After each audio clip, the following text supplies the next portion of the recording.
Es uno de los hombres más odiados de la historia. Millones de personas desean su desaparición. Quizás sea el hombre más diabólico del mundo. Algunos tomarán medidas para acabar con su régimen de terror. Es la ocasión perfecta para matar a Hitler. Nuevas investigaciones han revelado que, desde la primera vez que accedió al poder hasta los últimos días del Tercer Reich, hubo al menos 42 conspiraciones para matar a Adolf Hitler. En el fondo era una misión suicida. ¿Quiénes eran estos aspirantes a asesinos? Debía de tener los nervios de acero. ¿Qué métodos emplearon? ¿Y por qué todos fallaron? Lo repasaremos paso a paso. Hitler está por esta zona de aquí. Probaremos las armas. ¡Fuego en el hoyo! Y desvelaremos nuevos y sorprendentes datos sobre sus audaces intentos de cambiar el curso de la historia.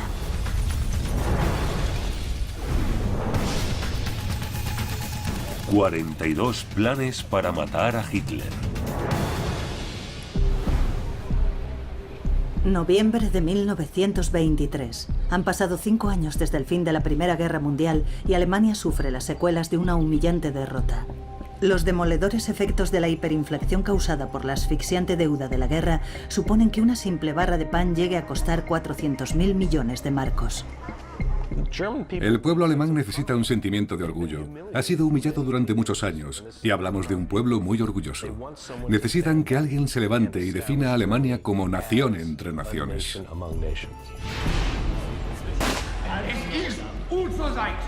En una abarrotada cervecería de Múnich, de repente suena un disparo al aire. Los congregados, una multitud de líderes locales, no salen de su asombro ante un joven Adolf Hitler que declara que la revolución nacional ha comenzado. El putsch o revuelta de la cervecería de 1923 es una intentona golpista realmente floja y poco meditada. A la mañana siguiente, Hitler encabeza una marcha de 2.000 nazis armados por las calles de Múnich. Al llegar al Ministerio de Guerra bávaro, Hitler y sus hombres se enfrentan a una lluvia de disparos. En esta ocasión, quien atenta contra él es la policía de Múnich y no un aspirante a asesino. Cuando se disipa la polvareda, los cadáveres de 16 revolucionarios nazis yacen en el suelo. Hitler es detenido. Su malogrado intento de tomar el poder será conocido como el putsch o la revuelta de la cervecería de 1923. Si Hitler hubiera muerto en la revuelta de la cervecería de 1923, seguramente habría terminado en el cubo de la basura de la historia. En 1924, después de pasar menos de un año en la cárcel, Hitler se revela como un hombre con una misión. Se veía a sí mismo como el salvador de Alemania, amparado por la providencia para hacer grandes cosas por el país.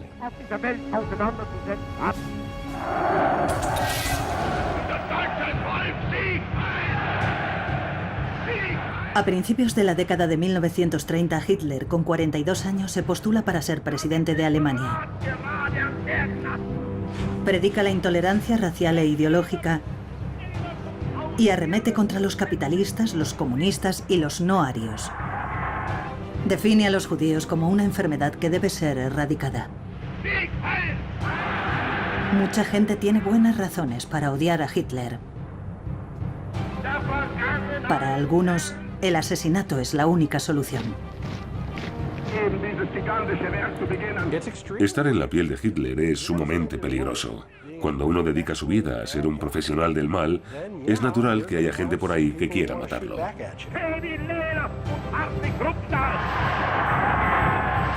Los primeros aspirantes a asesinarlo tal vez fueran valientes, pero dada la escasa elaboración de sus planes, tenían pocas posibilidades de éxito. El complot número 1 tiene lugar en marzo de 1932. Hitler está recorriendo el país y aparece ante grandes multitudes. Está expuesto al ataque de cualquiera. Un grupo de hombres armados sin identificar dispara contra su tren a las afueras de Múnich. Hitler resulta ileso, pero eso es solo el principio. En junio se libra por poco del segundo intento de acabar con él, una emboscada con armas cerca de Stralsund.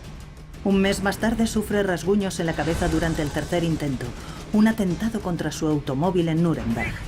En enero de 1933, Hitler es nombrado canciller de Alemania. Conforme va aumentando su poder, también se multiplica el número de conspiraciones para matarlo.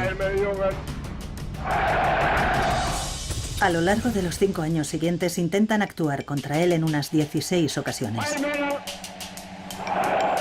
Una de las tramas consiste en entregar a Hitler un ramo de flores manipulado para rociarle veneno en la cara. Otro aspirante a ser su asesino planea entregarle una pluma estilográfica cargada de explosivos. Adolf Hitler es o bien la figura más popular de Alemania o bien uno de los personajes más odiados y temidos para el resto del mundo. Por tanto, Hitler es el objetivo número uno de cualquier aspirante asesino de la época.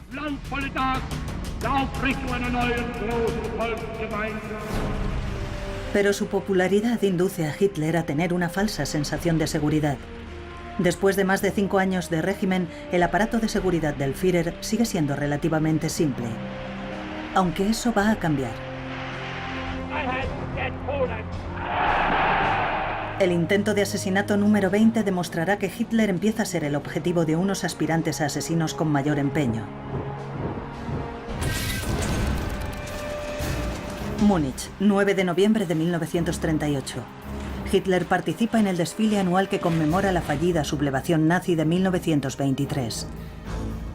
Era uno de los principales acontecimientos del calendario nazi y miles de personas llenaban las calles para contemplar el desfile. A un lado de la calle, un hombre armado aguarda en solitario a que asome su objetivo. Maurice Babot, de 22 años, no tiene el aspecto de un asesino. Está cursando estudios en un seminario francés cuando decide que su misión es matar a Hitler. En la mente de algunas personas, Hitler es fácilmente asociado con el anticristo, y Babot parece movido a actuar por motivos básicamente religiosos.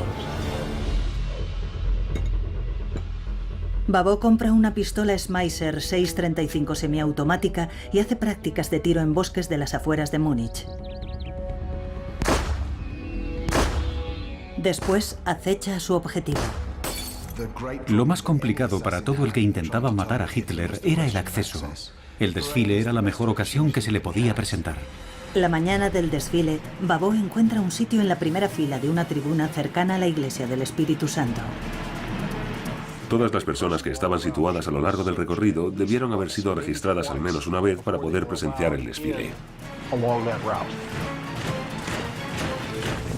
El desfile prosigue su marcha hacia el oeste por Thalstrasse en dirección a Marienplatz. Babot se propone disparar a Hitler desde un lateral cuando la comitiva pase a la altura de su posición. ¿Pero qué probabilidades tiene de alcanzar su objetivo? Roger Murhaus es el autor del libro Matar a Hitler, un relato pormenorizado de las diversas tentativas. El historiador John Grisham es experto en armamento y en seguridad de personalidades. Este es el lugar exacto por el que pasó el desfile, cruzando esos arcos, y luego prosiguió la marcha por esta calle. Murhaus y Grisham repasan el recorrido de la comitiva de Hitler en 1938 para determinar si era viable el plan de Babot. Este es el sitio. Esta es la iglesia del Espíritu Santo. Babot seguramente estaría por aquí. Primero, calculan la distancia que separa a Babot de Hitler cuando la comitiva llega a su altura. Roger, ¿qué distancia calculas que había entre ellos? Voy a ver, John. Creo que Hitler debía de estar más o menos aquí, así que probablemente había unos 7,5 metros de separación. Las pistolas pequeñas como la Schmeisser están diseñadas para disparar desde muy cerca. ¿Se puede alcanzar con ellas un objetivo desde una distancia de 7,5 metros? Esta es una pistola automática Schmeisser 6.35. Greg Martin, experto en armas, dirige una de las casas de subasta de armas de fuego antiguas más importante del mundo. Puedo entender que Babot eligiera esta pistola. Cabe en la palma de la mano, de manera que nadie puede verla. Martin va a hacer una prueba para determinar la precisión de la Schmeisser a 7,5 metros de distancia. Quiero sacar el arma, disparar y no tener que pararme a apuntar, sino simplemente dirigirla en una dirección y asegurarme de que voy a acertar.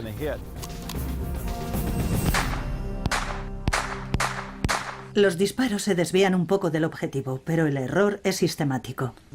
Esta pistola dispara hacia arriba y a la izquierda, así que se debe compensar dirigiéndola hacia abajo y a la derecha. En cuanto Martin compensa el error, todos sus disparos son certeros. Se podía alcanzar un objetivo humano a una distancia de 7,5 metros con esta pistola. Pero aun suponiendo que Babó pudiera alcanzar su objetivo, ¿una bala del calibre 6.35 puede matar? La Schmeisser que Babó pretendía usar no es desde luego el arma más apropiada para este tipo de acción. Tiene un alcance muy corto, no es especialmente potente ni tiene gran capacidad de penetración. Es como una pistolita anémica. Martin utiliza gel balístico para simular el torso humano. La camisa, la camiseta y el abrigo de lana simulan las capas de ropa que Hitler llevaba durante el desfile.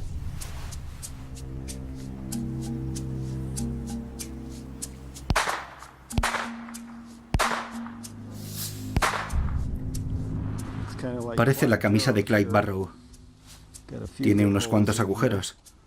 Lo que quiere decir que Adolf Hitler habría recibido varios impactos importantes. Incluso desde una distancia de 7,5 metros, parece que la Schmeisser de Babó tenía capacidad de penetración suficiente para cumplir su misión. Han salido por el otro lado. Por tanto, la bala ha atravesado la chaqueta, la camisa, la camiseta y el cuerpo y ha salido por detrás. Cuando el desfile se aproxima a la tribuna, Babó agarra con fuerza su Schmeisser. Si aprieta el gatillo, Hitler es hombre muerto. Seguramente se haría un silencio entre la multitud y todo el mundo señalaría a Hitler, aguantando la respiración. Pero una enfervorizada multitud frustra el plan de Babó. Cuando Hitler se pone a tiro, un montón de brazos se elevan en el aire para saludar al Führer. Impiden ver nada a Babó y la ocasión se esfuma. Sin duda era muy hábil acechando, pero sus aptitudes para matar eran bastante cuestionables. Dudo que realmente tuviera instinto asesino. Cuando Babó va camino de regreso a Francia, le pillan viajando en tren sin billete. La Gestapo encuentra su pistola junto a un mapa de Múnich. Se derrumbó como un castillo de naipes en cuestión de horas. Sencillamente no tuvo aguante para soportar la tortura. Y desde luego la Gestapo conocía muchas técnicas. Babó es declarado culpable de intento de asesinato de un representante del gobierno y condenado a morir en la guillotina.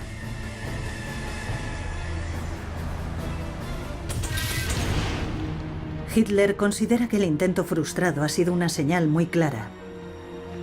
Su salvación, asegura, es la prueba de la intervención divina. Se veía a sí mismo como el salvador de Alemania, amparado por la providencia para hacer grandes cosas por el país. La trama de Babó pone en evidencia la vulnerabilidad de Hitler recorriendo a pie aquellas calles estrechas y atestadas de gente en un acto tan publicitado. A partir de 1938, el desfile anual de Múnich deja de celebrarse. Pero al año siguiente, otro asesino solitario conseguirá burlar la seguridad de Hitler. Y esta vez, el arma funcionará exactamente como está previsto.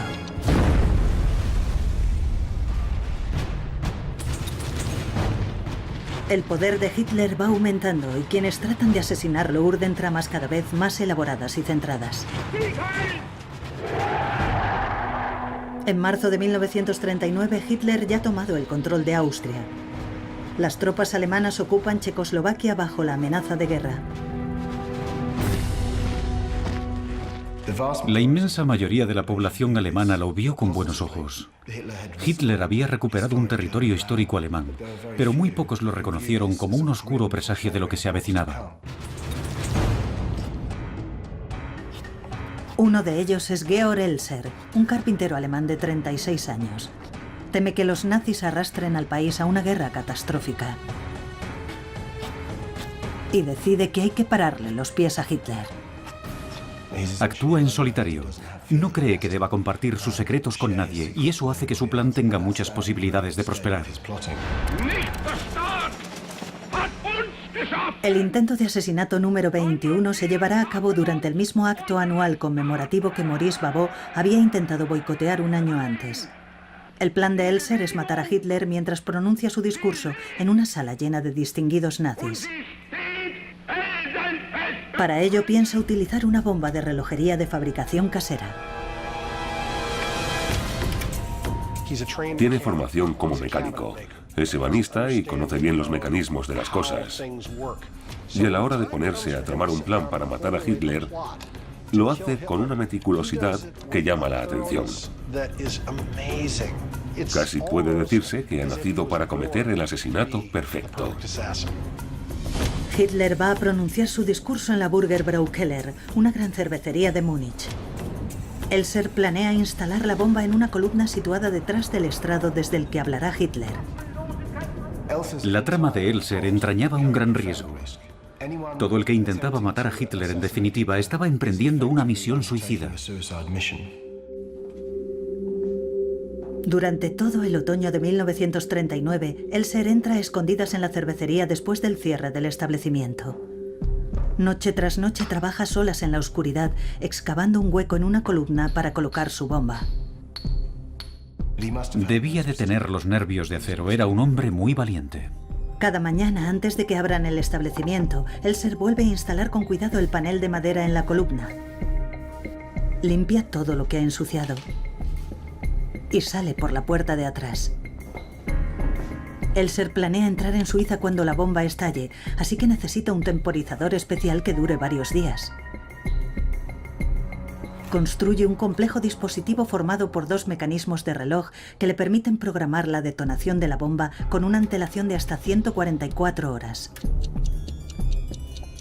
Después introduce el temporizador en una caja forrada de corcho para amortiguar el delatador sonido del tic-tac. El temporizador que fabricó es una maravilla. Aún hoy se considera una obra de arte. Aunque el temporizador funcione perfectamente, ¿la bomba de Elser tendrá la potencia para matar a Hitler? El escritor Roger Murhaus y el experto en armas John Grisham se dirigen a Berlín, sede del Archivo Nacional de Alemania, en busca de respuestas. Aquí, entre los montones de ficheros del gobierno de la época nazi, encuentran documentos que arrojan más luz sobre el intento de Elser de matar a Hitler. Este es el expediente de la Gestapo sobre el interrogatorio de Elser. Sabemos que llegó a la ciudad con 50 kilos de explosivo de diversos tipos. Si llevaba 50 kilos de explosivo era porque se proponía emplear hasta el último gramo en causar el máximo daño y muerte posible en aquel establecimiento. Tras más de 2 meses de concienzudo trabajo, Elser por fin instala su bomba en la columna de la cervecería. La noche del 5 de noviembre de 1939 acciona el temporizador para que se active 3 noches después, a las 9:20, justo en medio del discurso de Hitler. En cuanto su bomba de relojería inicia la cuenta atrás, Elser parte hacia Suiza. Los servicios de seguridad de Hitler deberían haber supuesto que alguien andaba detrás de su hombre. Lo lógico habría sido que estuvieran alerta y pensaran, si yo quisiera atentar contra él, ¿dónde podría la bomba? Pero no miraron. 8 de noviembre de 1939. Hitler sube al estrado ante 3.000 seguidores nazis. En la columna situada detrás de esta bandera nazi, la bomba de Elser está en marcha. Pero Hitler hace un cambio de última hora en sus planes. Empieza su discurso a las 8 y no a las 9. La bomba de Elser está programada para explotar a las 9:20, 1 hora y 20 minutos después. La pregunta es, ¿durará tanto el discurso de Hitler? El discurso de Hitler se centró casi exclusivamente en los defectos históricos de los británicos, en su ineptitud y falta de talento. Hitler se extiende más o menos 1 hora. Después parte de inmediato hacia la estación de tren. 13 minutos más tarde, la bomba de Elser explota justo en el momento programado. Cuando la columna se hace pedazos, el balcón que hay encima y el techo de la cervecería se desploman. El estrado y las mesas de la primera fila quedan reducidos a astillas. Del centenar aproximado de personas que hay en la sala, 8 mueren y más de 60 resultan heridas. Si Hitler se hubiera alargado en una de sus acostumbradas arengas de 3 horas, habría muerto. A los pocos minutos de la explosión, Elser es detenido en la frontera suiza. Al registrarle, los guardias fronterizos alemanes encuentran sus tenazas, bocetos de la bomba y una postal de la cervecería. Al final confesó y creo que en aquel momento empezó a sentirse orgulloso de lo que había estado a punto de lograr. Elser es encarcelado en Dachau, donde finalmente será ejecutado.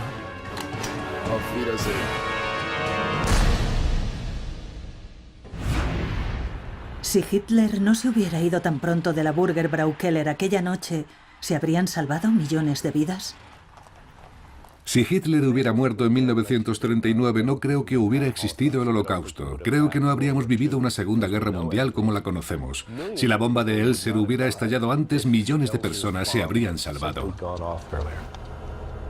Elser falló por muy poco y el aparato de seguridad de Hitler al fin se da por aludido. A partir de entonces mejora la vigilancia, se practican detenciones preventivas antes de los actos públicos y las autoridades someten a controles más estrictos las adquisiciones de explosivos. Pero los asesinos solitarios como Elser no es la única amenaza que se cierne sobre el Führer. Entre sus propios oficiales se está fraguando un plan para hacer estallar el avión de Hitler en el aire.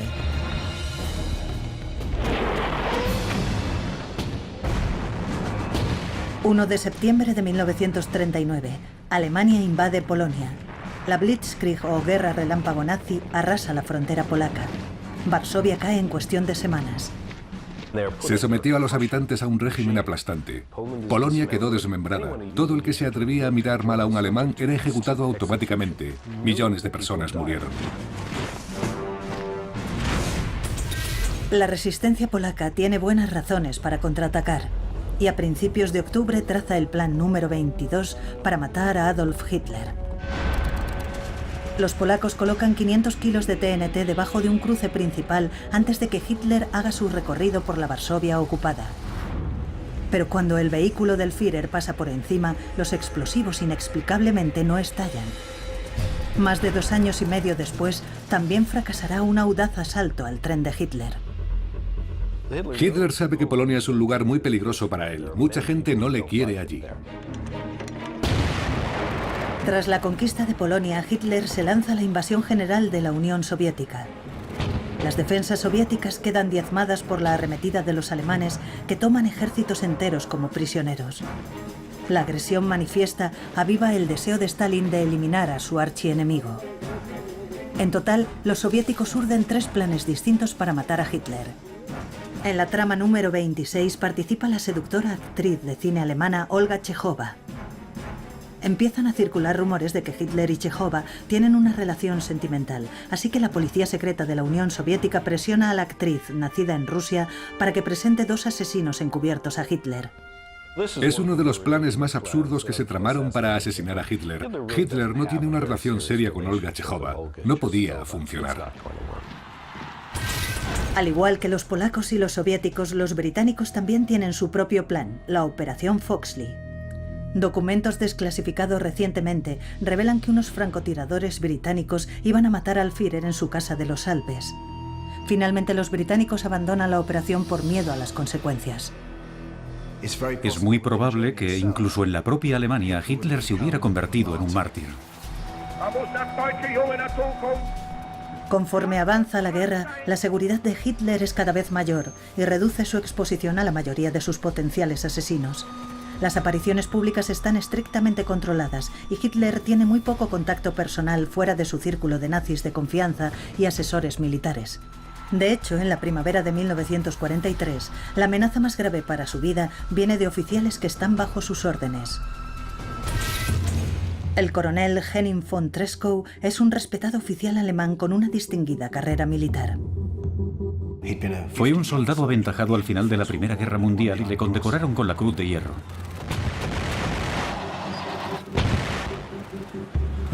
Destinado en el cuartel general del Grupo de Ejércitos Centro, cerca del Frente Oriental, Treschow conoce bien el genocidio que están llevando a cabo los nazis.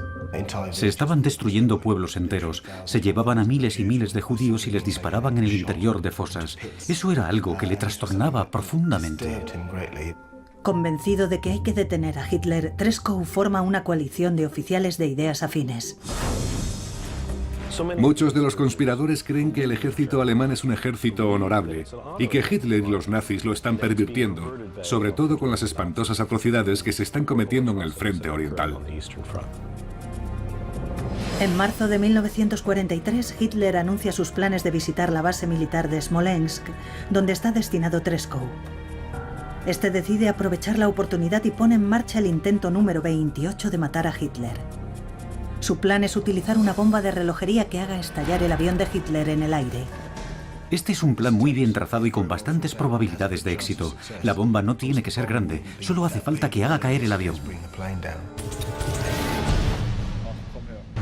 Con la ayuda de su asesor, el teniente Fabian von Slabrendorf, Treschow construye una bomba improvisada.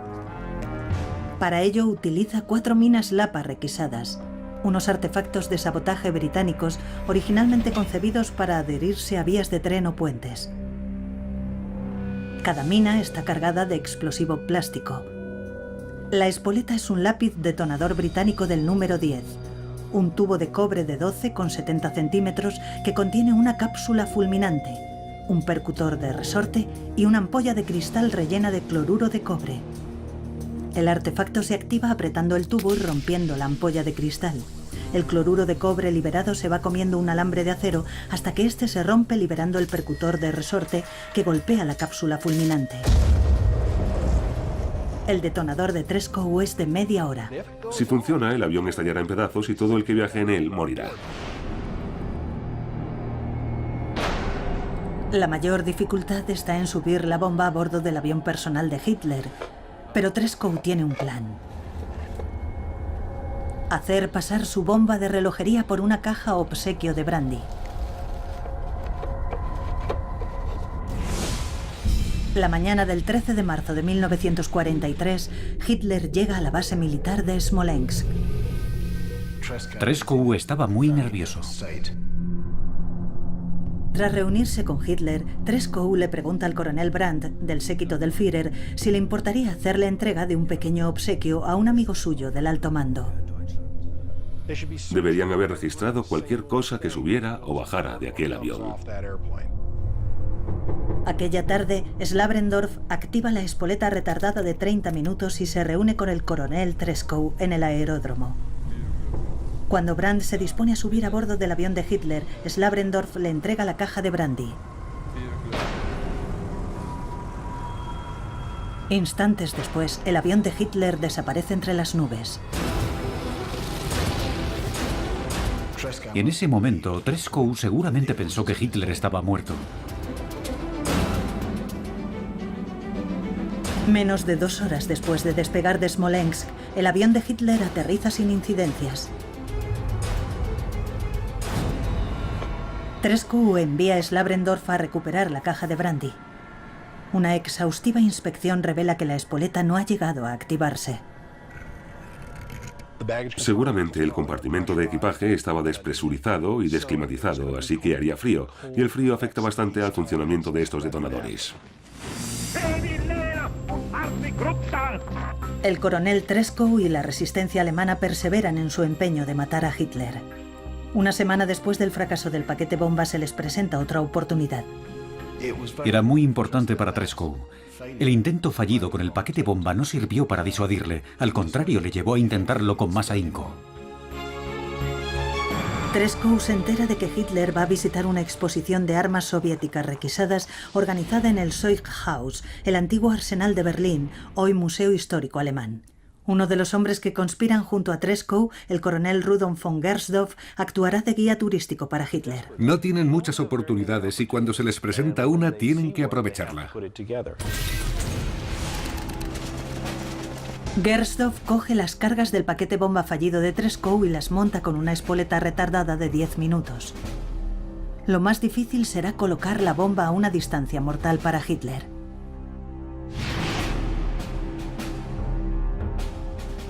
El escritor Roger Murhaus y el experto en seguridad John Grisham se dirigen al Museo Histórico Alemán de Berlín. Quieren conocer las dificultades que atravesó la misión de Gersdorf. Aquí vemos los 2 huecos de las escaleras. Las inmensas escalinatas ya no existen. Aquí es donde Hitler pronunció el discurso. Por lo demás, el edificio está prácticamente igual que en 1943. Este es el extremo derecho del salón. Ahí arriba había un balcón enorme y una escalera impresionante descendía a cada lado. Las contrahuellas llegaban más o menos hasta aquí, y aquí estaría el atril. Justo aquí es donde Hitler pronunciaría el discurso. Justo ahí, dentro del atril de Hitler, es donde Gersdorff pensó poner la bomba en un principio. Pero se encontró con el problema de las medidas de seguridad. Desde el atentado de Elser en 1939, habían mejorado tanto que Gersdorff sabía que registrarían el sitio. No podría acercarse al atril sin correr riesgos. Justo encima había un gran espacio. Y con solo 220 gramos de C2, si la carga no se colocaba justo encima de Hitler, sus efectos se disiparían sin remedio. No era un modo práctico de asesinar a Hitler. El coronel Gersdorff decide que solo le queda una opción: esconder la bomba en el bolsillo de su propio abrigo y asegurarse de estar pegado a Hitler cuando estalle. Si el plan funciona, será el primer terrorista suicida de la historia.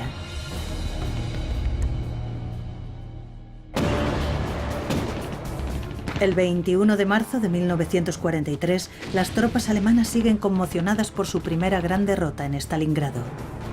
Mientras, la resistencia alemana está urdiendo el plan número 29 para matar a Hitler. El Führer se dispone a asistir a una exposición en el Zeughaus de armas soviéticas requisadas. Su guía en la exposición, el coronel Gersdorff, lleva una bomba de relojería oculta en el bolsillo de su abrigo. El atentado suicida con bomba era una idea formidable, porque entonces era algo impensable. La práctica del sacrificio suicida aún no existía para la mentalidad del eje alemán. La idea de que alguien sacrificara su vida por matar a Hitler realmente no entraba en sus coordenadas mentales. Poco después de la 1 de la tarde, Hitler se dirige a la multitud de oficiales de alta graduación y personalidades nazis.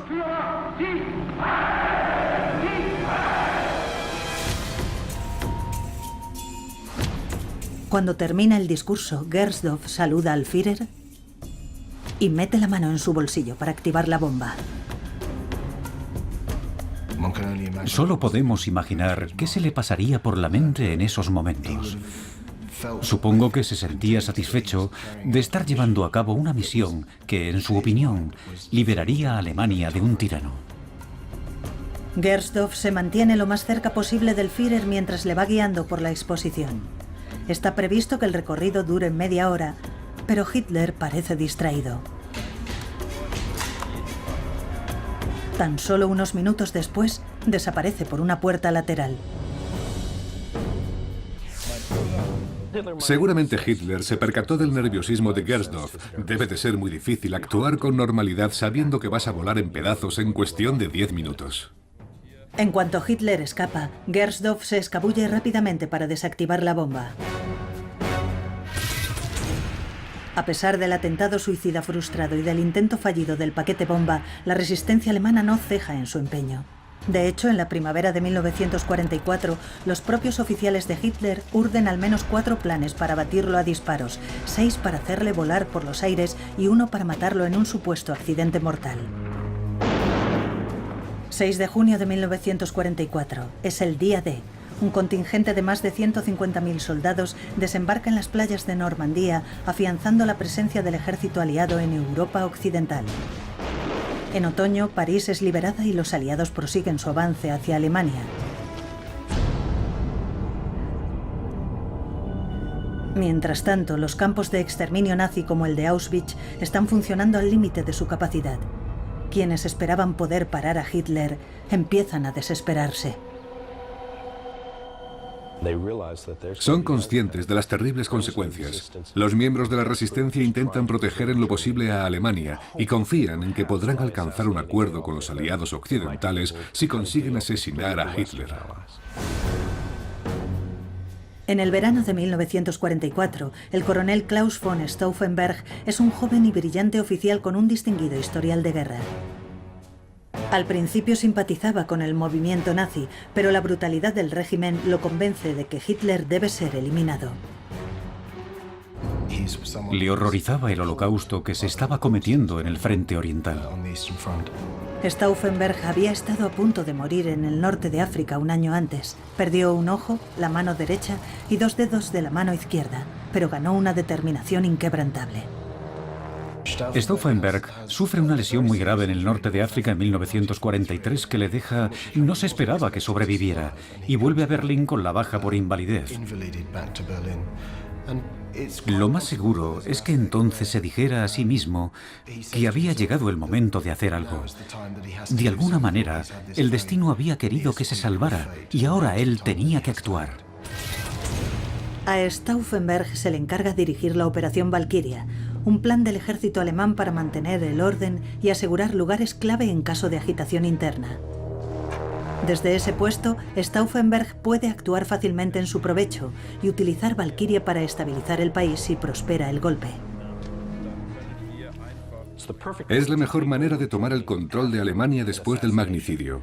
Tienen a hombres colocados en sus puestos. Tienen los planes a punto. Es como un topo dentro de un plan establecido.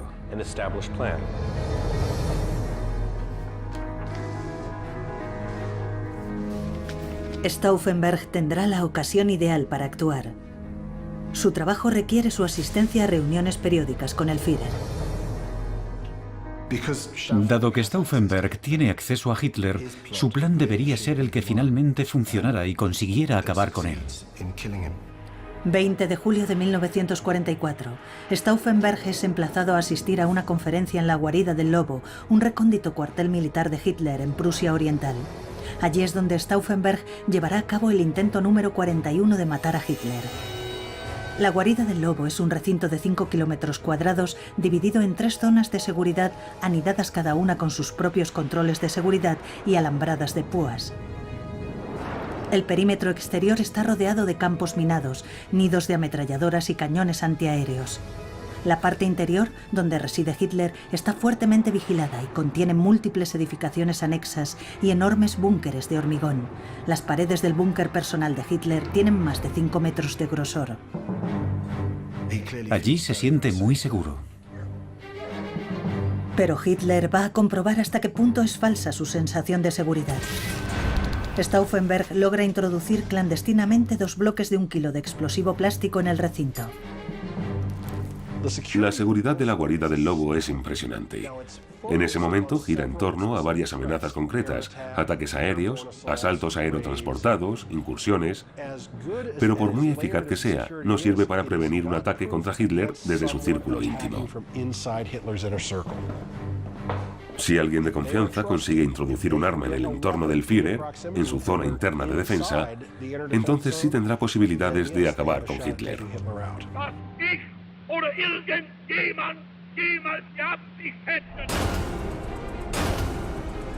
Momentos antes de su reunión con Hitler, Stauffenberg monta el primer bloque de explosivos con la ayuda de su asesor y lo esconde en un maletín. Cuando van a poner la espoleta a la segunda bomba, alguien llama a la puerta. Stauffenberg recibe la orden de presentarse inmediatamente en la sala de reuniones, así que coge el maletín y sale de la habitación, dejando allí el segundo bloque de explosivos. Los lápices detonadores que utilizó Stauffenberg técnicamente duraban 30 minutos. El problema era que hace un día caluroso y húmedo y ambas cosas tienden a acelerar el proceso. Así que portaba una bomba de relojería activada que podía explotar en cualquier momento.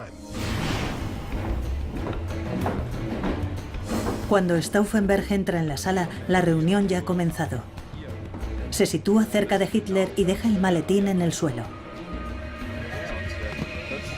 Poco después se excusa y sale de la habitación. La reunión prosigue mientras hay una bomba de 1 kilo solo a 1 metro del Führer. Apenas quedan unos segundos para que explote.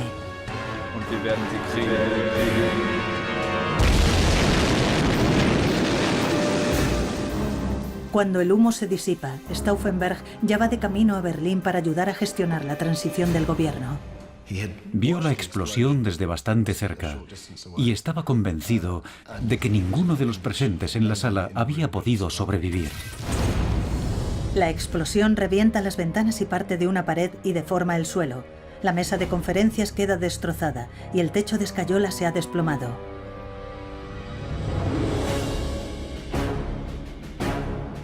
De los más de 20 hombres que había en la sala, 4 resultan mortalmente heridos, pero Hitler solo sufre heridas leves.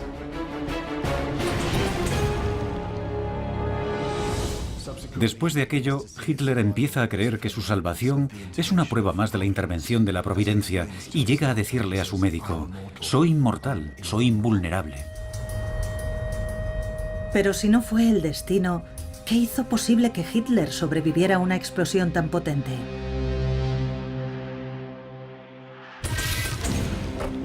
Roger Murhaus y John Grisham se dirigen a lo que en la actualidad es el noreste de Polonia para examinar en persona la guarida del lobo. Esto está muy bien hecho. Creen que estas ruinas de hormigón contienen pistas que les ayudarán a entender mejor por qué la bomba de Stauffenberg no mató a Hitler. Ahí está el búnker de Hitler. Vamos a entrar. Impresionante. Esto es lo que queda de lo que era un complejo inexpugnable después de que el ejército alemán en retirada dinamitara estos edificios en 1945. Han pasado más de 60 años y esto ni siquiera se ha oxidado. Esta fotografía del edificio de conferencias de Hitler se tomó el 20 de julio de 1944, justo después de la explosión provocada por Stauffenberg. Y este es su aspecto actual. Es un edificio muy grande y sólido, nada que ver con la estructura blanca que se describe en algunos informes. Esto debe ser el techo porque está alquitranado. El techo de hormigón que se desplomó ahora está a ras de suelo. La sala de reuniones de Hitler está enterrada bajo los escombros. Lo que hay aquí debajo es interesante. Nuestros expertos creen que han localizado la zona cero de la explosión de la bomba de Stauffenberg justo debajo de sus pies. Este es el sitio donde aparentemente tuvo lugar la explosión. Sí. Hitler está de pie por esta zona de aquí en un radio de 30 centímetros. 2 metros por debajo. Está justo aquí cuando la bomba explota. Murhaus y Grisham comprueban el tamaño y la estructura del edificio. ¿Cuánto mide? 1,76 m. 1,76 m. Esto es muy importante. Era una estructura muy sólida, pero la fuerza de la explosión se escapó por las ventanas. Está bien. Utilizan los datos recogidos sobre el terreno, fotografías originales e información de los archivos de investigación de la Gestapo para construir un modelo informático preciso de la sala de conferencias. Así estaban situados los oficiales en la habitación. Hitler está reclinado sobre la mesa consultando un mapa. Murhaus cree que la bomba está en la parte exterior de este soporte de la mesa. La simulación por ordenador demuestra que la mesa pudo haber protegido a Hitler de la zona de explosión letal. El soporte, de madera maciza, le protegió. Aquella mesa actuó como una verdadera armadura y le brindó una protección excelente, tanto a la altura del torso como de las piernas. Pero ¿qué habría pasado si Stauffenberg hubiera utilizado una bomba más grande? Al fin y al cabo introdujo otro bloque de explosivos en la guarida del lobo. La bomba de Stauffenberg fue la mitad de potente de lo que debía haber sido. Cierto, podría haber metido también la segunda carga en el maletín y así habría doblado la potencia de la explosión.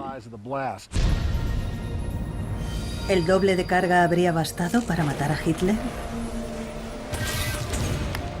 John Grisham regresa a Estados Unidos para reproducir la explosión de la guarida del lobo. 5,5 metros hacia el sur. Pero esta vez incluirá la segunda carga explosiva de Stauffenberg en el ensayo. Grisham traza las dimensiones exactas de la sala de conferencias de la guarida del lobo. Esa esquina va aquí, justo donde está la roca. Vale, bajadla con cuidado. Esta mesa de 2 metros de largo simulará la parte de la mesa de conferencias donde Hitler estaba cuando la bomba explotó. Vale, ahí está bien. Estos dos maniquíes de fibra de vidrio representan a los dos oficiales que estaban entre Hitler y la bomba. Este maniquí anatómico especialmente diseñado hará las veces de Hitler. El muñeco se rellena de un fluido viscoso que en este caso será helado derretido para añadir peso al cuerpo y simular la sangre. El técnico de enfermería Jim Morrissey examinará el maniquí de Hitler después de la explosión para determinar si las heridas son mortales. Teniendo en cuenta la densidad del plástico y el líquido interior, podremos obtener una representación bastante buena de lo que le sucedería a un ser humano en una explosión así. El antiguo técnico en explosivos del FBI, Frank Doyle, reconstruirá la bomba de Stauffenberg utilizando casi 1 kilo de explosivo plástico C4. Esto es exactamente lo que puso aquel 20 de julio para que la bomba explotara en aquella sala. Exacto. Pero ¿qué habría pasado si Stauffenberg llega a poner el segundo bloque de explosivos? Doyle coloca otros 900 gramos de explosivo C4 en el maletín. Esto va a duplicar el tamaño de la bomba, así que la explosión será tremenda. Una explosión enorme. La bomba está conectada a una espoleta eléctrica y es colocada en la parte exterior del soporte de la mesa. Se emplean 6 cámaras de control remoto para grabar todos los detalles de la explosión. Cuando todo está listo, el equipo se pone a cubierto a unos 140 metros de la zona de explosión. ¿Rodando? ¡Fuego en el hoyo! Fuego.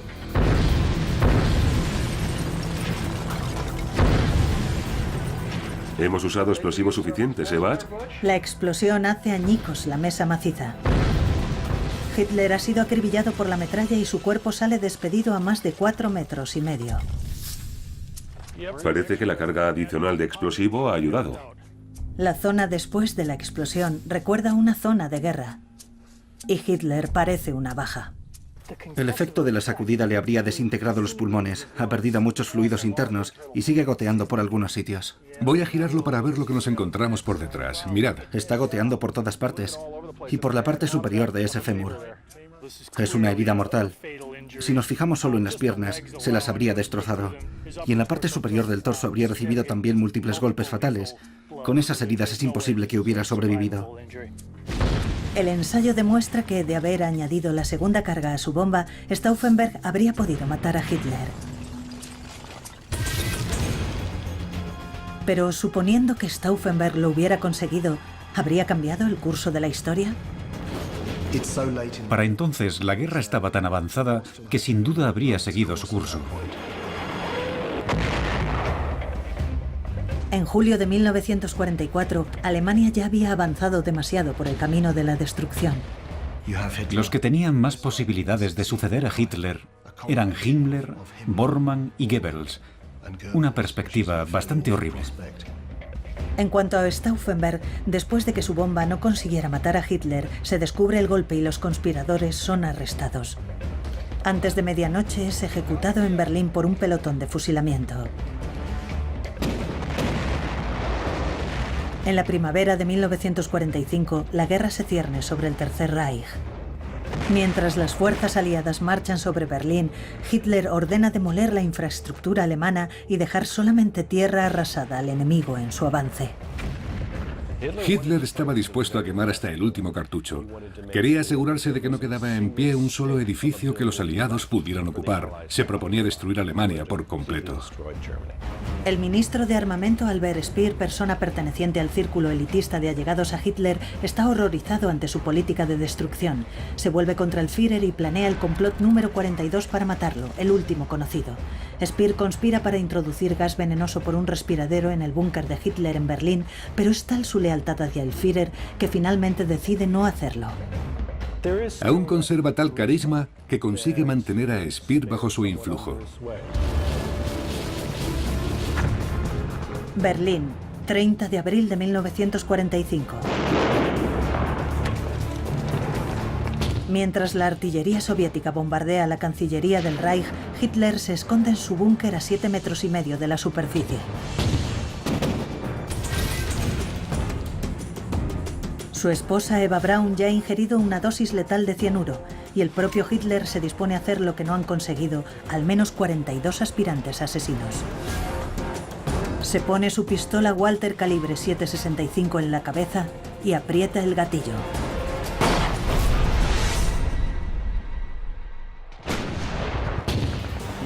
Sabe que todo se está desmoronando a su alrededor. No quiere ser objeto de escarnio. No quiere que le obliguen a desfilar por las calles. Prefiere suicidarse antes que verse sometido a un juicio.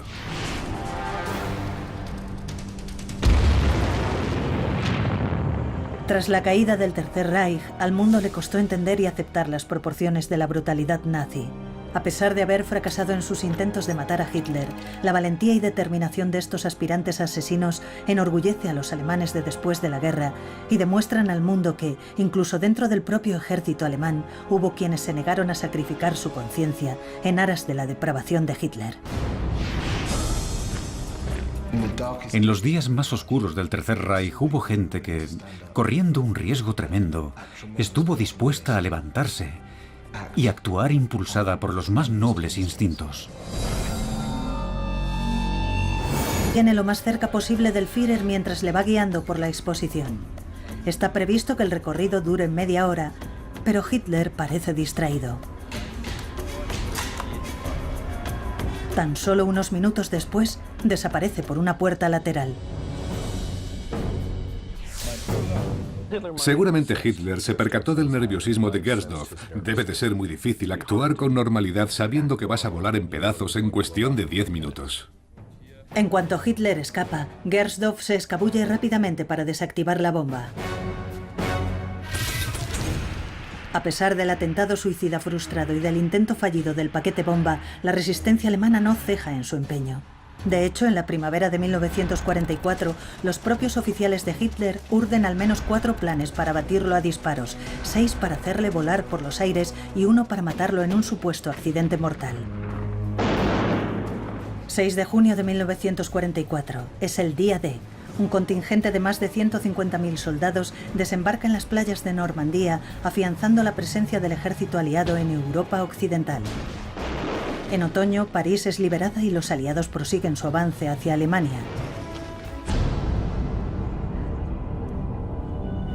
Mientras tanto, los campos de exterminio nazi como el de Auschwitz están funcionando al límite de su capacidad.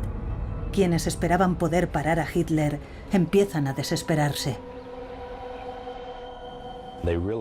Son conscientes de las terribles consecuencias. Los miembros de la resistencia intentan proteger en lo posible a Alemania y confían en que podrán alcanzar un acuerdo con los aliados occidentales si consiguen asesinar a Hitler. En el verano de 1944, el coronel Klaus von Stauffenberg es un joven y brillante oficial con un distinguido historial de guerra. Al principio simpatizaba con el movimiento nazi, pero la brutalidad del régimen lo convence de que Hitler debe ser eliminado. Le horrorizaba el holocausto que se estaba cometiendo en el frente oriental. Stauffenberg había estado a punto de morir en el norte de África un año antes. Perdió un ojo, la mano derecha y 2 dedos de la mano izquierda, pero ganó una determinación inquebrantable. Stauffenberg sufre una lesión muy grave en el norte de África en 1943 que le deja... No se esperaba que sobreviviera y vuelve a Berlín con la baja por invalidez. Lo más seguro es que entonces se dijera a sí mismo que había llegado el momento de hacer algo. De alguna manera, el destino había querido que se salvara y ahora él tenía que actuar. A Stauffenberg se le encarga dirigir la Operación Valkyria, un plan del ejército alemán para mantener el orden y asegurar lugares clave en caso de agitación interna. Desde ese puesto, 60 resultan heridas. Si Hitler se hubiera alargado en una de sus acostumbradas arengas de 3 horas, habría muerto. A los pocos minutos de la explosión, Elser es detenido en la frontera suiza. Al registrarle, los guardias fronterizos alemanes encuentran sus tenazas, bocetos de la bomba y una postal de la cervecería. Al final confesó y creo que en aquel momento empezó a sentirse orgulloso de lo que había estado a punto de lograr. Elser es encarcelado en Dachau, donde finalmente será ejecutado.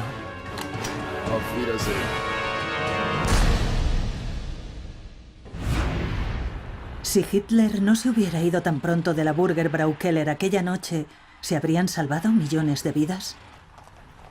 Si Hitler hubiera muerto en 1939, no creo que hubiera existido el Holocausto. Creo que no habríamos vivido una Segunda Guerra Mundial como la conocemos. Si la bomba de Elser hubiera estallado antes, millones de personas se habrían salvado.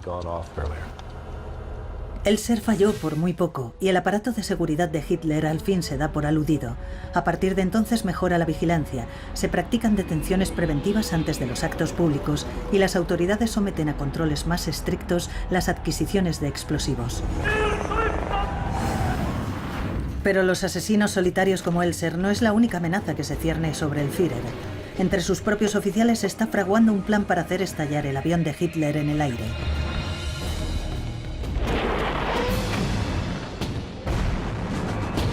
1 de septiembre de 1939, Alemania invade Polonia. La Blitzkrieg o guerra relámpago nazi arrasa la frontera polaca. Varsovia cae en cuestión de semanas. Se sometió a los habitantes a un régimen aplastante.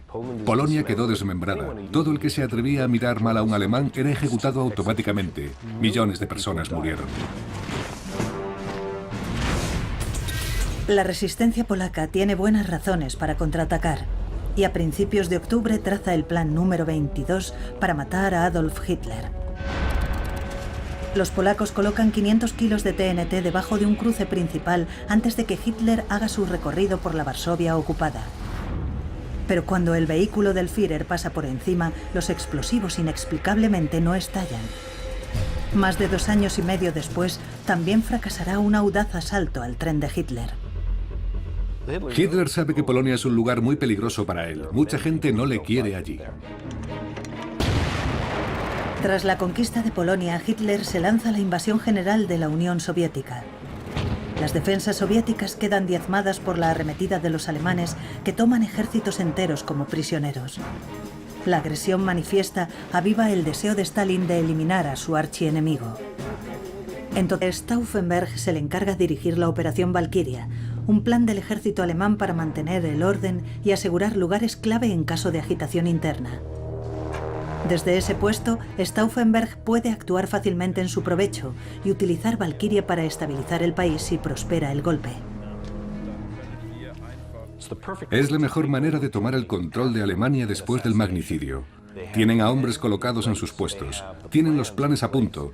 Es como un topo dentro de un plan establecido.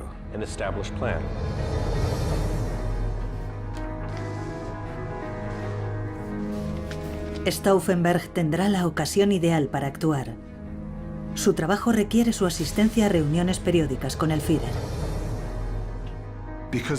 Dado que Stauffenberg tiene acceso a Hitler, su plan debería ser el que finalmente funcionara y consiguiera acabar con él.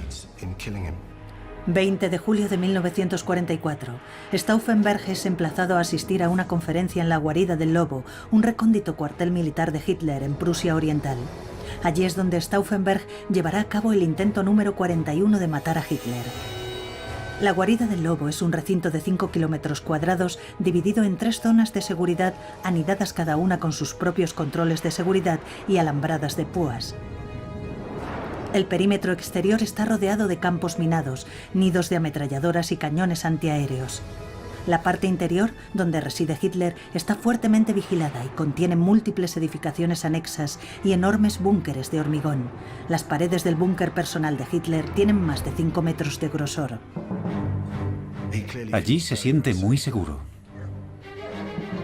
Pero Hitler va a comprobar hasta qué punto es falsa su sensación de seguridad. Stauffenberg logra introducir clandestinamente 2 bloques de 1 kilo de explosivo plástico en el recinto.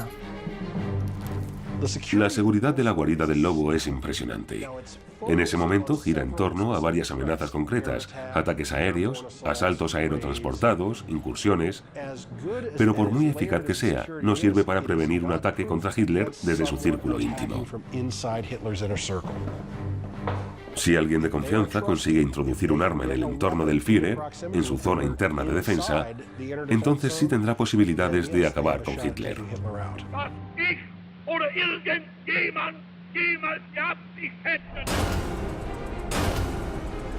Momentos antes de su reunión con Hitler, Stauffenberg monta el primer bloque de explosivos con la ayuda de su asesor y lo esconde en un maletín.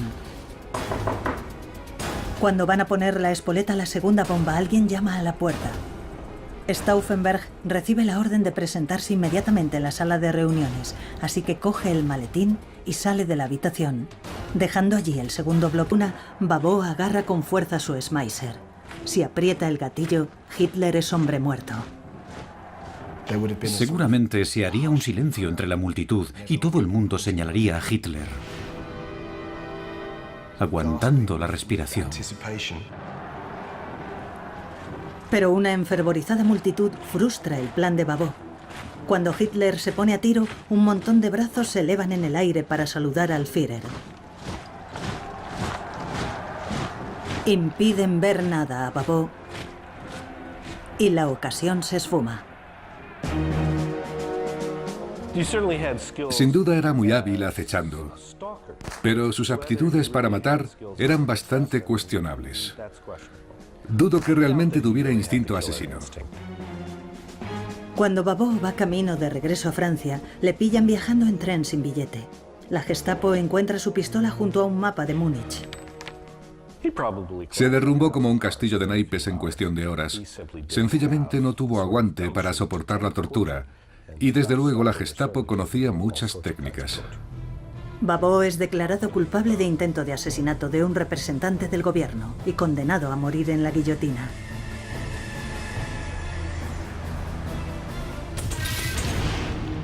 Hitler considera que el intento frustrado ha sido una señal muy clara.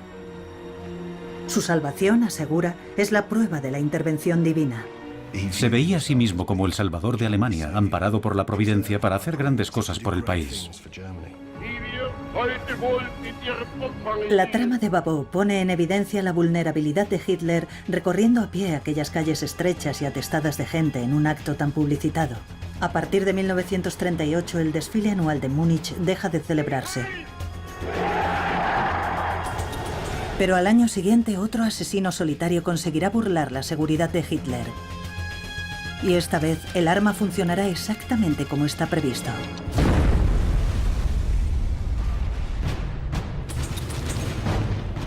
El poder de Hitler va aumentando y quienes tratan de asesinarlo urden tramas cada vez más elaboradas y centradas.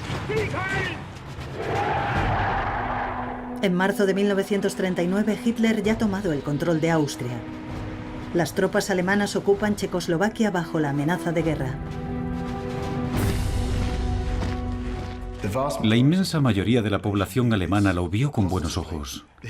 Hitler había recuperado un territorio histórico alemán, pero muy pocos lo reconocieron como un oscuro presagio de lo que se avecinaba. Uno de ellos es Georg Elser, un carpintero alemán de 36 años. Teme que los nazis arrastren al país a una guerra catastrófica. Hubo una misión que, en su opinión, liberaría a Alemania de un tirano. Gersdorf se mantiene lo más cerca posible del Führer mientras le va guiando por la exposición. Está previsto que el recorrido dure media hora, pero Hitler parece distraído. Tan solo unos minutos después, desaparece por una puerta lateral. Seguramente Hitler se percató del nerviosismo de Gersdorf. Debe de ser muy difícil actuar con normalidad sabiendo que vas a volar en pedazos en cuestión de 10 minutos. En cuanto Hitler escapa, Gersdorf se escabulle rápidamente para desactivar la bomba.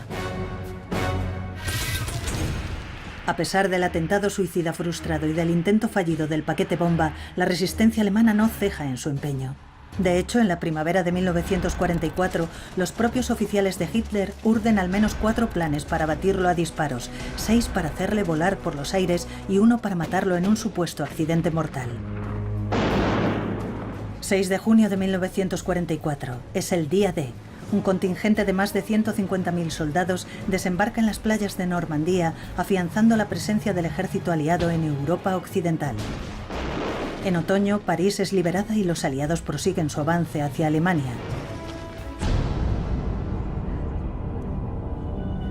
Mientras tanto, los campos de exterminio nazi como el de Auschwitz están funcionando al límite de su capacidad. Quienes esperaban poder parar a Hitler empiezan a desesperarse. Son conscientes de las terribles consecuencias. Los miembros de la resistencia intentan proteger en lo posible a Alemania y confían en que podrán alcanzar un acuerdo con los aliados occidentales si consiguen asesinar a Hitler. En el verano de 1944, el coronel Klaus von Stauffenberg es un joven y brillante oficial con un distinguido historial de guerra. Al principio simpatizaba con el movimiento nazi, pero la brutalidad del régimen lo convence de que Hitler debe ser eliminado. Le horrorizaba el holocausto que se estaba cometiendo en el frente oriental. Stauffenberg había estado a punto de morir en el norte de África un año antes. Perdió un ojo, la mano derecha y 2 dedos de la mano izquierda, pero ganó una determinación inquebrantable. Stauffenberg sufre una lesión muy grave en el norte de África en 1943 que le deja... No se esperaba que sobreviviera y vuelve a Berlín con la baja por invalidez. Lo más seguro es que entonces se dijera a sí mismo que había llegado el momento de hacer algo. De alguna manera, el destino había querido que se salvara y ahora él tenía que actuar. A Stauffenberg se le encarga dirigir la Operación Valkyria, un plan de su objetivo. Lo más complicado para todo el que intentaba matar a Hitler era el acceso. El desfile era la mejor ocasión que se le podía presentar. La mañana del desfile, Babot encuentra un sitio en la primera fila de una tribuna cercana a la Iglesia del Espíritu Santo. Todas las personas que estaban situadas a lo largo del recorrido debieron haber sido registradas al menos una vez para poder presenciar el desfile. El desfile prosigue su marcha hacia el oeste por Thalstrasse en dirección a Marienplatz. Babot se propone disparar a Hitler desde un lateral cuando la comitiva pase a la altura de su posición. ¿Pero qué probabilidades tiene de alcanzar su objetivo? Roger Murhaus es el autor del libro Matar a Hitler, un relato pormenorizado de las diversas tentativas. El historiador John Grisham es experto en armamento y en seguridad de personalidades. Este es el lugar exacto por el que pasó el desfile, cruzando esos arcos, y luego prosiguió la marcha por esta calle. Murhaus y Grisham repasan el recorrido de la comitiva de Hitler en 1938 para determinar si era viable el plan de Babot. Este es el sitio. Esta es la Iglesia del Espíritu Santo. Babot seguramente estaría por aquí. Primero, calculan la distancia que separa a Babot de Hitler cuando la comitiva llega a su altura. Roger, ¿qué distancia calculas que había entre ellos? Voy a ver, John. Creo que Hitler debía de estar más o menos aquí, así que probablemente había unos 7,5 metros de separación. Las pistolas pequeñas como la Schmeisser están diseñadas para disparar desde muy cerca. ¿Se puede alcanzar con ellas un objetivo desde una distancia de 7,5 metros? Esta es una pistola automática Schmeisser 635. Greg Martin, experto en armas, dirige una de las casas de subasta de armas de fuego antiguas más importante del mundo. Puedo entender que Babot eligiera esta pistola. Cabe en la palma de la mano, de manera que nadie puede verla. Martin va a hacer una prueba para determinar la precisión de la Schmeisser a 7,5 metros de distancia. Quiero sacar el arma, disparar y no tener que pararme a apuntar, sino simplemente dirigirla en una dirección y asegurarme de que voy a acertar.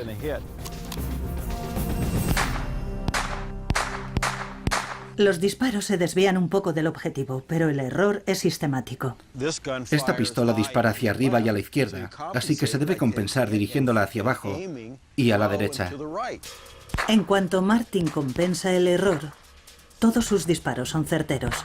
Se podía alcanzar un objetivo humano a una distancia de 7,5 metros con esta pistola.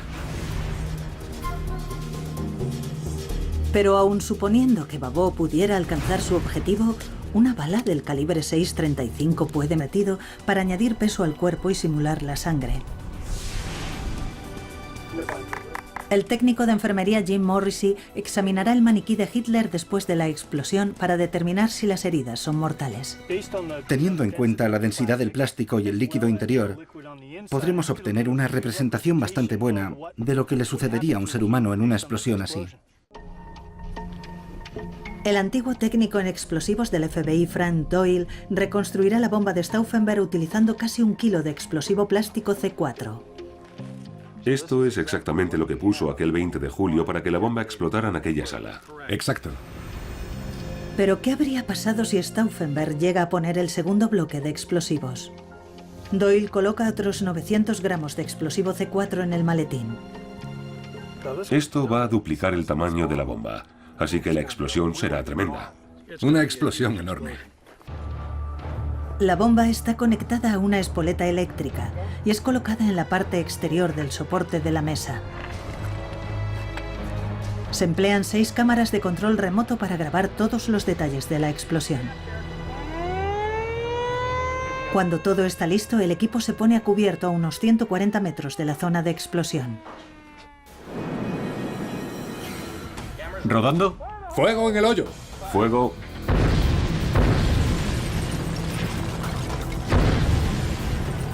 Hemos usado explosivos suficientes, Butch? La explosión hace añicos la mesa maciza. Hitler ha sido acribillado por la metralla y su cuerpo sale despedido a más de 4,5 metros. Parece que la carga adicional de explosivo ha ayudado. La zona después de la explosión recuerda una zona de guerra. Y Hitler parece una baja.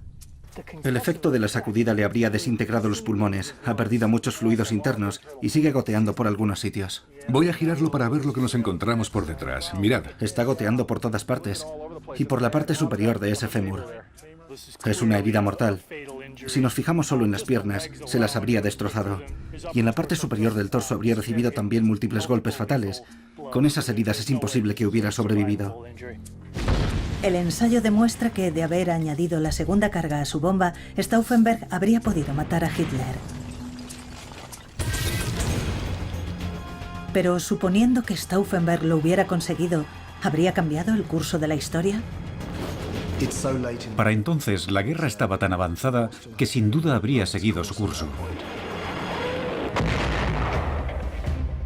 En julio de 1944, Alemania ya había avanzado demasiado por el camino de la destrucción. Los que tenían más posibilidades de suceder a Hitler eran Himmler, Bormann y Goebbels. Una perspectiva. Porque entonces era algo impensable. La práctica del sacrificio suicida aún no existía para la mentalidad del eje alemán. La idea de que alguien sacrificara su vida por matar a Hitler realmente no entraba en sus coordenadas mentales. Poco después de la 1 de la tarde, Hitler se dirige a la multitud de oficiales de alta graduación y personalidades nazis.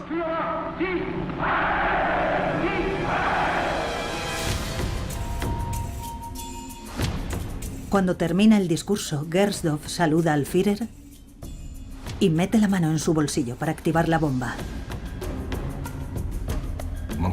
Solo podemos imaginar qué se le pasaría por la mente en esos momentos. Supongo que se sentía satisfecho de estar llevando a cabo una misión que, en su opinión, liberaría a Alemania de un tirano. Gersdorf se mantiene lo más cerca posible del Führer mientras le va guiando por la exposición. Está previsto que el recorrido dure media hora, pero Hitler parece distraído. Tan solo unos minutos después, desaparece por una puerta lateral. Seguramente Hitler se percató del nerviosismo de Gersdorf. Debe de ser muy difícil actuar con normalidad sabiendo que vas a volar en pedazos en cuestión de 10 minutos. En cuanto Hitler escapa, Gersdorf se escabulle rápidamente para desactivar la bomba. A pesar del atentado suicida frustrado y del intento fallido del paquete bomba, la resistencia alemana no ceja en su empeño. De hecho, en la primavera de 1944, los propios oficiales de Hitler urden al menos 4 planes para batirlo a disparos, 6 para hacerle volar por los aires y 1 para matarlo en un supuesto accidente mortal. 6 de junio de 1944. Es el día D. Un contingente de más de 150.000 soldados desembarca en las playas de Normandía, afianzando la presencia del ejército aliado en Europa Occidental. En otoño, París es liberada y los aliados prosiguen su avance hacia Alemania. Mientras tanto, los campos de exterminio nazi como el de Auschwitz están funcionando al límite de su capacidad. Quienes esperaban poder parar a Hitler empiezan a desesperarse. Son conscientes de las terribles consecuencias. Los miembros de la resistencia intentan proteger en lo posible a Alemania y confían en que podrán alcanzar un acuerdo con los aliados occidentales si consiguen asesinar a Hitler. En el verano de 1944, el coronel Klaus von Stauffenberg es un joven y brillante oficial con un distinguido historial de guerra. Al principio simpatizaba con el movimiento nazi. Documentos desclasificados recientemente revelan que unos francotiradores británicos iban a matar al Führer en su casa de los Alpes. Finalmente, los británicos abandonan la operación por miedo a las consecuencias. Es muy probable que, incluso en la propia Alemania, Hitler se hubiera convertido en un mártir. Conforme avanza la guerra, la seguridad de Hitler es cada vez mayor y reduce su exposición a la mayoría de sus potenciales asesinos. Las apariciones públicas están estrictamente controladas y Hitler tiene muy poco contacto personal fuera de su círculo de nazis de confianza y asesores militares. De hecho, en la primavera de 1943, la amenaza más grave para su vida viene de oficiales que están bajo sus órdenes. El coronel Henning von Treschow es un respetado oficial alemán con una distinguida carrera militar. Fue un soldado aventajado al final de la Primera Guerra Mundial y le condecoraron con la Cruz de Hierro.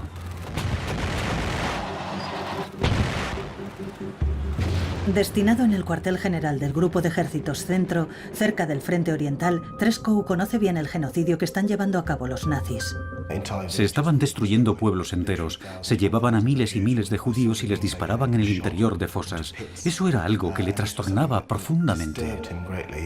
Convencido de que hay que detener a Hitler, Treschow forma una coalición de oficiales de ideas afines. Muchos de los conspiradores creen que el ejército alemán es un ejército honorable y que Hitler y los nazis lo están pervirtiendo, sobre todo con las espantosas atrocidades que se están cometiendo en el Frente Oriental. En marzo de 1943, Hitler anuncia sus planes de visitar la base militar de Smolensk, donde está destinado Treschow. Este decide aprovechar la oportunidad y pone en marcha el intento número 28 de matar a Hitler. Su plan es utilizar una bomba de relojería que haga estallar el avión de Hitler en el aire. Este es un plan muy bien trazado y con bastantes probabilidades de éxito. La bomba no tiene que ser grande, solo hace falta que haga caer el avión. Con la ayuda de su asesor, el teniente Fabian von Slabrendorf, Treschow construye una bomba improvisada. Para ello utiliza 4 minas Lapa requisadas, unos artefactos de sabotaje británicos originalmente concebidos para adherirse a vías de tren o puentes. Cada mina está cargada de explosivo plástico. La espoleta es un lápiz detonador británico del número 10, un tubo de cobre de 12 con 70 centímetros que contiene una cápsula fulminante, un percutor de resorte y una ampolla de cristal rellena de cloruro de cobre. El artefacto se activa apretando el tubo y rompiendo la ampolla de cristal. El cloruro de cobre liberado se va comiendo un alambre de acero hasta que este se rompe liberando el percutor de resorte. Otro aspirante a ser su asesino planea entregarle una pluma estilográfica cargada de explosivos. Adolf Hitler es o bien la figura más popular de Alemania o bien uno de los personajes más odiados y temidos para el resto del mundo. Por tanto, Hitler es el objetivo número 1 de cualquier aspirante asesino de la época.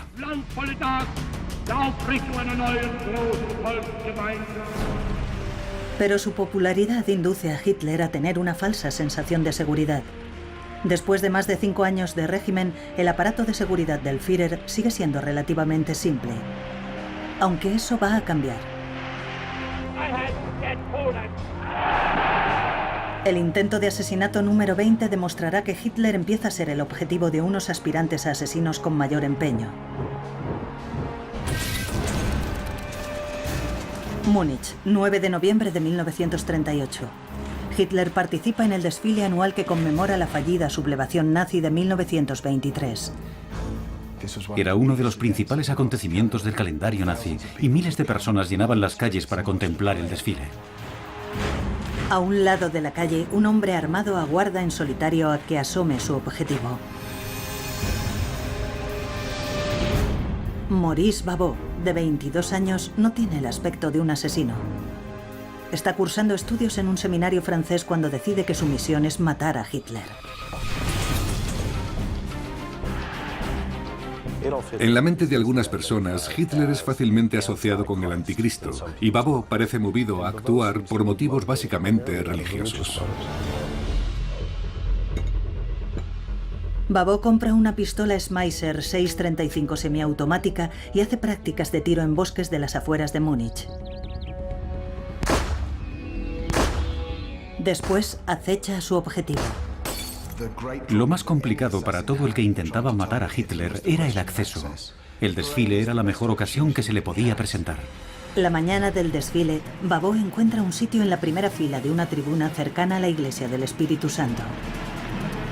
Todas las personas que estaban situadas a lo largo del recorrido debieron haber sido registradas al menos una vez para poder presenciar el desfile. El desfile prosigue su marcha hacia el oeste por Thalstrasse en dirección a Marienplatz. Babot se propone disparar a Hitler desde un lateral cuando la comitiva pase a la altura de su posición. ¿Pero qué probabilidades tiene de alcanzar su objetivo? Roger Murhaus es el autor del libro Matar a Hitler, un relato pormenorizado de las diversas tentativas. El historiador John Grisham es experto en armamento y en seguridad de personalidades. Este es el lugar exacto por el que pasó el desfile, cruzando esos arcos, y luego prosiguió la marcha por esta calle. Murhaus, guarida del Lobo, un recóndito cuartel militar de Hitler en Prusia Oriental. Allí es donde Stauffenberg llevará a cabo el intento número 41 de matar a Hitler. La guarida del Lobo es un recinto de 5 kilómetros cuadrados dividido en 3 zonas de seguridad anidadas cada una con sus propios controles de seguridad y alambradas de púas. El perímetro exterior está rodeado de campos minados, nidos de ametralladoras y cañones antiaéreos. La parte interior, donde reside Hitler, está fuertemente vigilada y contiene múltiples edificaciones anexas y enormes búnkeres de hormigón. Las paredes del búnker personal de Hitler tienen más de 5 metros de grosor. Allí se siente muy seguro. Pero Hitler va a comprobar hasta qué punto es falsa su sensación de seguridad. Stauffenberg logra introducir clandestinamente 2 bloques de 1 kilo de explosivo plástico en el recinto. La seguridad de la guarida del Lobo es impresionante. En ese momento gira en torno a varias amenazas concretas: ataques aéreos, asaltos aerotransportados, incursiones. Pero por muy eficaz que sea, no sirve para prevenir un ataque contra Hitler desde su círculo íntimo. Si alguien de confianza consigue introducir un arma en el entorno del Führer, en su zona interna de defensa, entonces sí tendrá posibilidades de acabar con Hitler.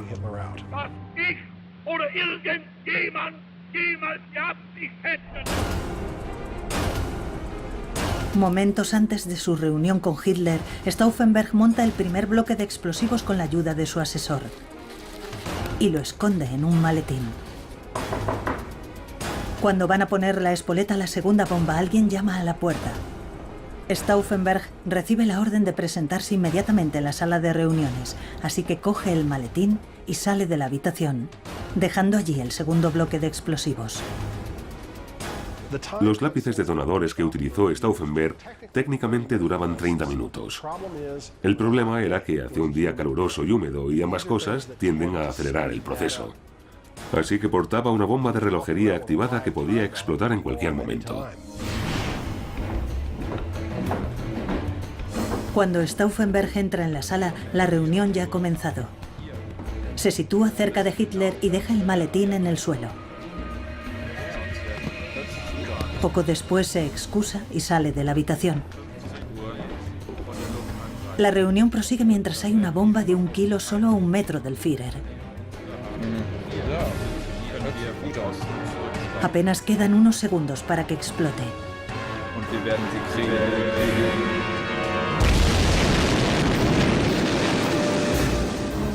Cuando el humo se disipa, Stauffenberg ya va de camino a Berlín para ayudar a gestionar la transición del gobierno.